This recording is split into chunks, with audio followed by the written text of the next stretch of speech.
Hola, ¿qué tal mis queridos hermanos y amigos que nos escuchan? Este es su segmento Reflexiones, como siempre, con la Biblia en la mano, que en el día de hoy, con la ayuda de Dios, vamos a continuar el estudio de aquí de los segunda de Corintios. Hoy vamos a entrar en el capítulo 8. Vamos a hablaros acerca de la ofrenda para los santos.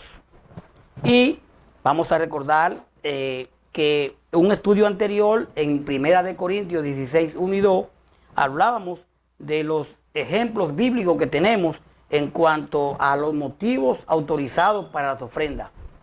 Y realmente podemos observar, decíamos, que los motivos autorizados para la ofrenda eran para los santos fieles necesitados, para las viudas fieles calificadas, para los evangelistas fieles y para los ancianos fieles que obran.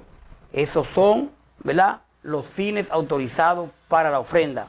Y en base a eso, vamos a continuar aquí en 2 de Corintios 8, donde nos habla de la ofrenda para los santos.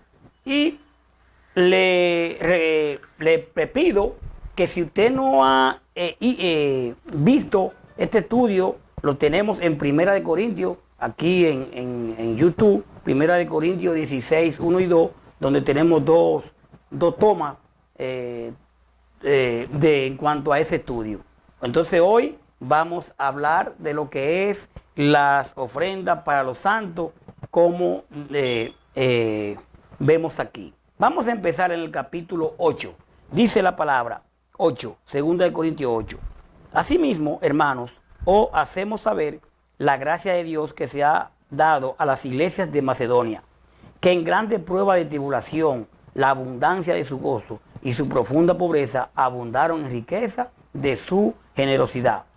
Pues doy testimonio de que con agrado han dado conforme a sus fuerzas y aún más allá de sus fuerzas, pidiéndonos con mucho ruego que le concediésemos el privilegio de participar en este servicio para los santos. Y no como lo esperábamos, sino que asimismo se dieron primeramente al Señor y luego nosotros por la voluntad de Dios. De manera que exhortamos a Tito para que tal como comenzó antes, asimismo acabe también entre vosotros esta obra de gracia. Por tanto, como en todo abundáis en fe, en palabra, en ciencia, en toda solicitud y en vuestro amor para con nosotros, abunda también en esta gracia. Realmente, aquí leemos 2 de Corintios 8 y fíjese cómo empieza diciendo Pablo. Dice del verso 1, asimismo, hermano, os hacemos saber la gracia de Dios que se ha dado a las iglesias de Macedonia. O sea, hermanos míos, queremos contarles cómo Dios ha mostrado su amor y su bondad a las iglesias de la región de Macedonia. Usted puede ver a Hechos 16, 9. Ahora bien, Pablo pasa ahora el proyecto antes mencionado de levantar una ofrenda en las iglesias que ha fundado a fin de llevarla a la iglesia de Jerusalén. Motivos autorizados, vimos a santos fieles. Entonces esta ofrenda que se iba a ejecutar aquí era para los santos fieles de Jerusalén que realmente estaban pasando mal. Podemos ver a 1 Corintios 16, 1 al 4, Romanos 15, 25, 27. La gracia de Dios manifestada en la iglesia de Macedonia, o sea, Filipo, Tesalónica y Berea, por su generosidad para ayudar a la comunidad cristiana de Jerusalén, es tema repetido en los capítulos 8 y 9, 2 de Corintios 8, 1, 4, 6, 9, 16, 19, 2 de Corintios 9, 5, 8, 14 y 15. La contribución de los macedonios, podemos ver los versos 6, 7 y 19, 2 de Corintios 9, 5. No solo fue para aliviar la pobreza esta ofrenda, sino para testificar de la solidaridad entre los cristianos gentiles y judíos. ¿Qué podemos ver hasta ahora? Que esta ofrenda que se va a dar aquí es para los santos necesitados. No es una ofrenda para comprar silla, para reunirse, para pagar alquiler de algo. Para los santos fieles. Para los santos fieles. La ofrenda de los santos para los santos.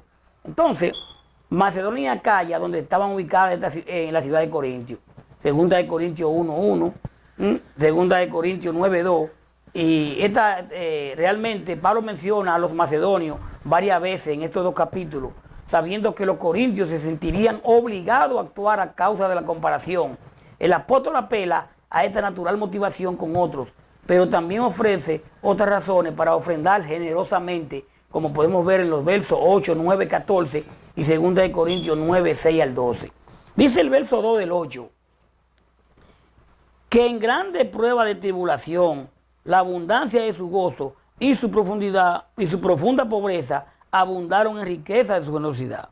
O sea, desde aquí está hablando aquí de las iglesias de Macedonia. Entonces, Pablo está diciendo, estas iglesias han pasado por muchas dificultades, pero están muy felices, son muy pobres, pero han dado ofrenda como si fueran ricas. Entonces, hermanos, se han despojado hasta de lo que no tienen para darla generosamente para ayudar a otros hermanos en otra congregación, una congregación fiel. O sea que realmente cuando vemos los motivos autorizados, ¿verdad? Nos damos cuenta de que aquí se está haciendo una ofrenda para unos hermanos que tienen problemas en Jerusalén. Entonces podemos ver a 2 Corintios 9, 11, la iglesia de Macedonia había sido perseguida desde su fundación. Hechos 16, 7, Filipenses 1, 28, 30, Primera Tesalonicenses 1, 6. Y ellas eran también pobres, pero ofrendaron con gran gozo y generosidad. Como le estoy diciendo, lo hacían con mucho amor, más allá de su fuerza. Dice el verso 3, de aquí del 8, pues doy testimonio que con agrado han dado conforme a su fuerza y aún más allá de su fuerza. Pero vamos a repetir que esta iglesia estaban dando para los hermanos de Jerusalén generosamente. No era que estaban diciendo que ustedes tienen que dar, vengan y traigan esto. No, de acuerdo a su fuerza, como ellos pudieran. Yo le exhorto que usted, si no ha visto la primera parte de 1 Corintios 16, 1 y 2, que lo tenemos aquí, y la segunda parte, 1 y 2. Y entonces usted va a entender más lo que estamos hablando aquí. Estas iglesias, mi querido, ellas eran también pobres, pero ofrendaron con gran gozo y generosidad. Dice Pablo en el verso 3, pues doy testimonio de que con agrado han dado conforme a su fuerza y aún más allá de su fuerza. O sea, le aseguro que dieron todo lo que podían y aún más de lo que podían. No lo hicieron por obligación, sino porque quisieron hacerlo. El punto que hoy en día debemos de ofrendar voluntariamente, y no dejarse manipular de aquellos que quieren que tú dé y que dé y que dé. Usted da lo que usted pueda, ¿verdad? Pero usted, que Dios sepa que usted está dando de acuerdo a lo que usted pueda dar. Usted puede ver la 1 Corintios 16, 2. Dice el verso 4, pidiéndonos con mucho ruego que le concediéramos el privilegio de participar en este servicio. ¿Para quién? Para los santos. Y voy a subrayar santos con ese. ¿Quiénes son los santos? Aquellos que se han apartado del pecado, no para el santo. Porque mayormente, muchas veces, el dinero se da y tú le preguntas a un hermano, mira, y tú ofrendas, sí. ¿Y qué hacen en la iglesia con los...? Ah, no, yo no tengo que ver con eso. Yo lo doy y cumplo. No, usted tiene que saber para qué usted está ofrendando. Y la ofrenda autorizada, aquí los motivos autorizados, es para los santos fieles. Para los hermanos fieles, para los evangelistas, para las viudas calificadas. Entonces tenemos que saber eso. Esos son los 4 motivos que podemos encontrar aquí. Dice el verso 4, y hasta nos rogaron mucho que lo dejáramos colaborar en esta ayuda al pueblo de Dios. Se está hablando de la iglesia de Macedonia. El deseo de compartir el servicio junto a las otras iglesias que ofrendaban para auxiliar a los santos de Jerusalén. Usted puede ver a Hechos 24, 17, Romanos 15, 25, 26, 31, 2 Corintios 9, 1. Dice el verso 5, y no como lo esperábamos, sino que asimismo se dieron primeramente al Señor y luego a nosotros por la voluntad de Dios. O sea, hicieron más de lo que esperábamos. Primero se entregaron a sí mismos al Señor y después a nosotros. De este modo hicieron lo que Dios esperaba de ellos. Realmente un modelo de ofrenda. Dice, las iglesias de Macedonia, mis queridos, dieron con gozo y con deliberidad, verso 2, en medio de dificultades y con recursos muy limitados, aún más allá de sus posibilidades, verso 3. Además lo hicieron voluntariamente, verso 3, deseosos de participar verso 4, y dando a sí mismo primeramente al Señor, dándose primeramente al Señor, verso 5.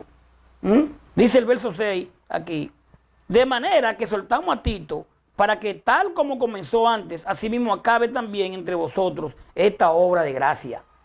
O sea, Tito fue quien comenzó a recoger entre ustedes las ofrendas para esta bondadosa ayuda. Por eso les rogamos que siga haciéndolo. Verso 17, 2 de Corintios 12, 18, versos 16, 23 y 10. Pablo usa esta frase 3 veces en esta carta, los versos 6, 7 y 19. En lugar de la palabra ofrenda, enfatizó así que el ofrendar es mayormente una obra de la gracia de Dios en el corazón del creyente. Y Pablo enviaba a Tito de vuelta a Corintio, esta vez para entregar la segunda carta dirigida a los creyentes de esa ciudad y para concluir la supervisión de la colecta que debía completarse antes de la llegada de Pablo. 2 de Corintios 9:5. Dice el verso 7 para terminar, por tanto, como en todo abundáis en fe, en palabra, en ciencia, en toda solicitud y en vuestro amor para con nosotros, abundad también en esta gracia. O sea, todos saben que ustedes son buenos en todo. Su confianza en Dios es firme, hablan mejor, saben más, tienen muchísimo entusiasmo para servir a los demás y nos aman mucho. Ahora les toca ser los mejores contribuyendo para esta bondadosa ayuda. El ofrendar es tan importante como las otras actividades en las que los corintios habían demostrado su celo. Usted puede ver a 1 Corintios 1, 4 al 7. Y realmente nosotros al ver aquí esta ofrenda, como los hermanos, como Pablo le habla, dice que así, hermanos, os hacemos saber que la gracia de Dios que se ha dado en la iglesia de Macedonia, que en grandes pruebas de tribulación, la abundancia de su gozo y su profunda pobreza, abundaron en riqueza de su generosidad. Pues doy testimonio de que con agrado han dado conforme a su fuerza y más allá aún de su fuerza, pidiéndonos con mucho ruego que le concediésemos el privilegio de participar en este servicio para los santos. Esta iglesia pidió que la dejaran cooperar. Las ofrendas son voluntarias y es muy importante. Hay que ofrendar cada primer día de la semana. Las ofrendas son de los santos, para la necesidad de los santos. Hoy en día vemos iglesias con dinero guardado, con dinero guardado, y lo vamos a repetir, y con santos necesitados. Definitivamente es algo incorrecto, no es bíblico. La ofrenda para los santos. Entonces, debemos de participar en cada primer día de la semana para las necesidades de los santos, como dice 1 Corintios 16, 1 y 2. Vamos a dejarlo ahí por el día de hoy, para después venir con el verso 7, donde nos habla Cristo, nuestro modelo. Le sugiero, repito, que si usted quiere entender un poquito más, va a tener que buscar aquí en YouTube el estudio de lo que es la ofrenda, 1 Corintios 16, 1 y 2, en 2 partes. La tenemos y ahora seguimos aquí, que hemos llegado al 8, en lo que de 2 de Corintios, en lo que es la misma ofrenda para los santos. Aquí las iglesias de Macedonia tuvieron que despojarse de dinero, ayudaron a los hermanos de Jerusalén, pero una ofrenda voluntaria, sin ningún tipo de que había que hacerlo obligado. Gracias por su sintonía. Paz de Dios. Hasta la próxima. Continuaremos. Bye bye.